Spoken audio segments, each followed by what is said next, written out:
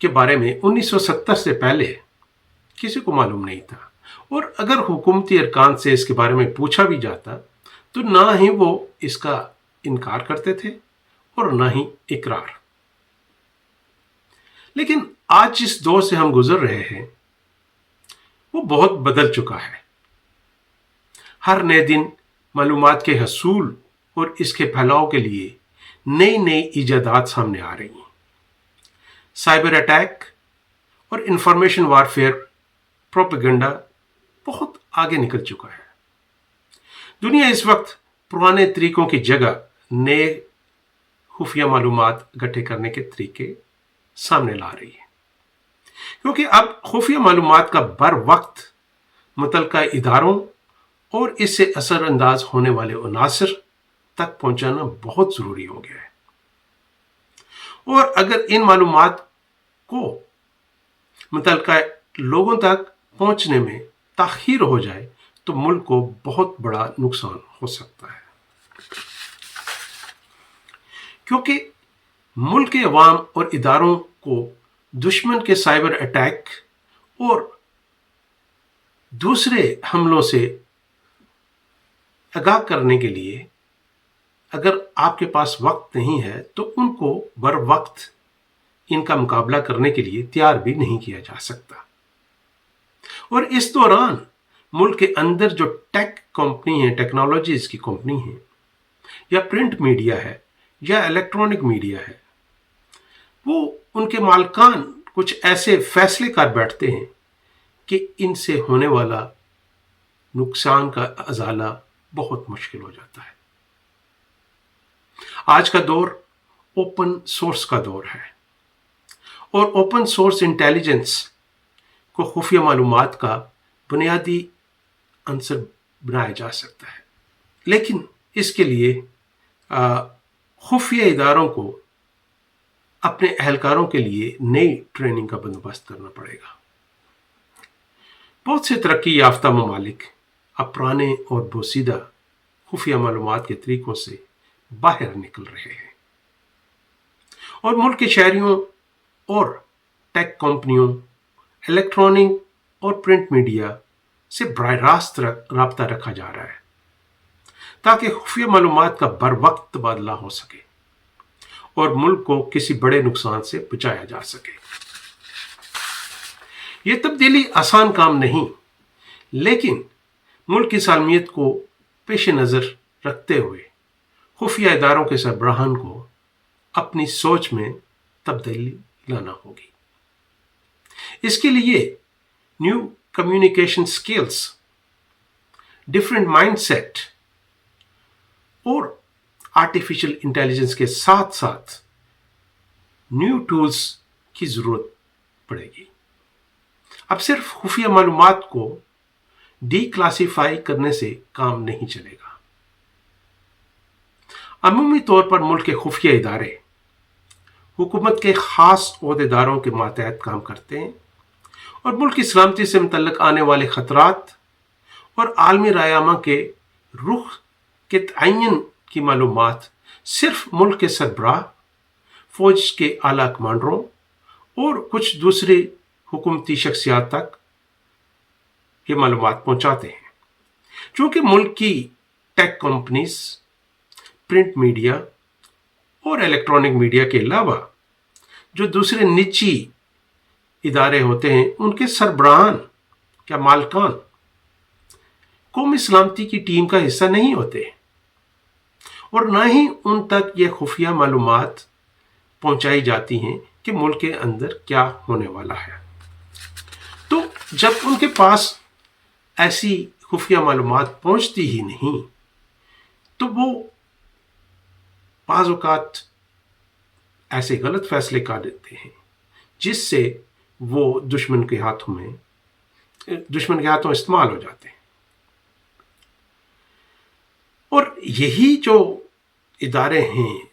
Tech companies, print media, electronic media اور اس کے علاوہ ملک کے دوسرے نجی NGOs اور دوسرے نجی ادارے، ان کے فیصلے اور ان کی پالیسیز جو ہیں وہ ملک کی پالیسی اور ملک کی سلامتی پر بہت اثر انداز ہوتے ہیں۔ اس وقت پوری دنیا کا نظام کمپیوٹر سسٹم اور اس میں استعمال ہونے والے سافٹ ویئر پر چل رہا ہے، اور اس سافٹ ویئر میں کمزوریوں کا فائدہ اٹھاتے ہوئے ملک دشمن قوتیں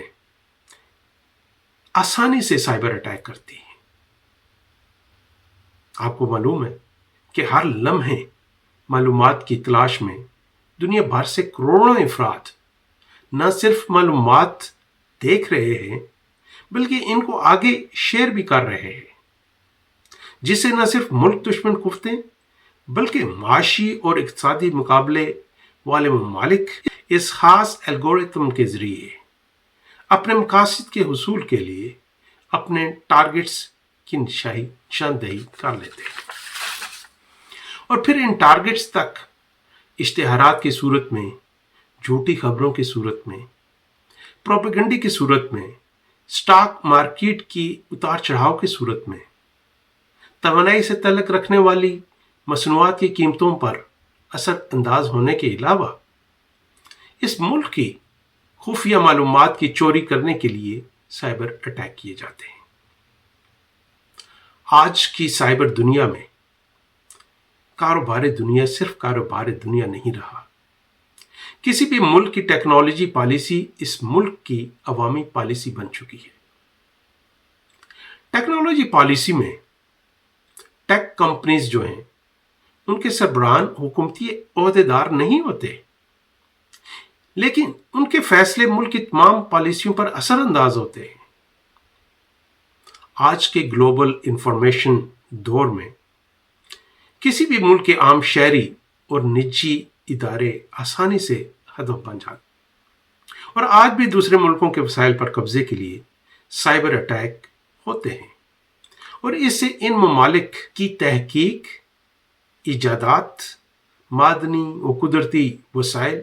کی چوری آسانی سے کی جاتی ہے۔ اب میں بتاتا ہوں کہ ملک کی خفیہ اداروں کو کس طریقے سے اپنے اندر تبدیلی لانا ہوگی، جو کہ ایک بہت بڑا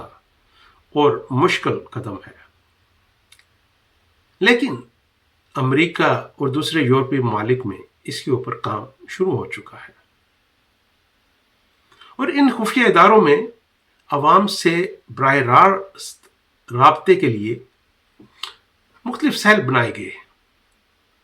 جن میں اہلکاروں کو عوامی رابطوں، عوام کے لیے لکھنے اور بولنے کے لیے خصوصی تربیت دی جا رہی ہے، اور یہ اہلکار مساجد میں مختلف میٹنگز کے دوران لوگوں سے رابطے میں رہتے ہیں تاکہ لوگوں تک بر وقت نہ صرف معلومات پہنچائی جائیں بلکہ ان لوگوں سے معلومات اکٹھی بھی کی جائیں۔ ایسے سیل میں ملک کی ہر نجی شعبے میں tech companies, electronic and print media, agriculture industry, education, social media, import export اور کارگو سے تعلق رکھنے والی نجی کمپنیوں کے مالکان کے ساتھ براہ راست رابطے کے لیے اس سیل کے اہلکاروں کو الگ الگ سائن کیا جائے، ان کی ذمہ داریاں الگ الگ ان کو دی جائیں۔ جب ملک کی سلامتی کو خطرات کے معلومات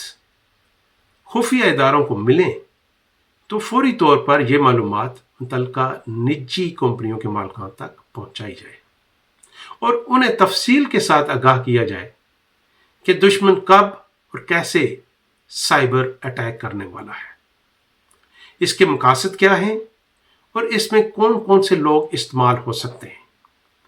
ویری اسپیسیفک اور کلیئر جو معلومات ہیں وہ متعلقہ اداروں تک اگر بر وقت پہنچ جائیں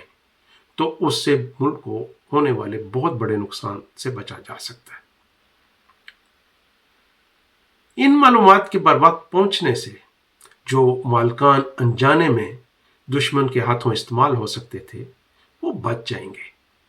اور جو مالکان ان معلومات کے حصول کے بعد بھی دشمن کے ہاتھوں استعمال ہوتے ہیں ان کے بارے میں پتہ چل جائے گا۔ ایسی صورت میں قانون نافذ کرنے والے ادارے اپنا کردار ادا کر سکتے ہیں۔ عوامی سطح پر لوگوں کو آگاہی کے لیے ان اہلکاروں کو براہ راست مساجد، درسگاہوں، ریسرچ لیبارٹریز اور مختلف NGOs کے ساتھ براہ راست رابطہ رکھنا ہوگا اور باقاعدہ ماہانہ یا سہ ماہی بنیادوں پر میٹنگز کا انعقاد کر کے معلومات کا تبادلہ کرنا ہوگا۔ ملک کے خفیہ اداروں پر عوامی اور نجی اداروں کا اعتماد اسی وقت بحال ہوگا جب عوام کو یہ محسوس ہوگا کہ وہ بھی ملکی سلامتی کی ٹیم کا حصہ ہے، اور کوئی ایسی معلومات جو کہ دشمن کے بارے میں ملتی ہے وہ ایک دوسرے کے ساتھ شیئر کریں گے۔ اس سے نہ صرف ملک کا دفاع مضبوط ہوگا بلکہ ہمارے اداروں پر عوام کا اعتماد بھی پختہ ہوگا۔ اللہ تعالیٰ آپ سب کو اپنے حفظ و ایمان میں رکھے۔ آئندہ قسط میں آپ کو وہ چیزیں بتاؤں گا جہاں پہ سائبر اٹیک کیا جاتا ہے اور اس سے ملک کو ایسا نقصان پہنچتا ہے کہ جو نظر نہیں آتا لیکن ملک کو اندر سے دیمک کی طرح ختم کر دیتا ہے۔ اس کی اکانومی تباہ ہو جاتی ہے اور اس کی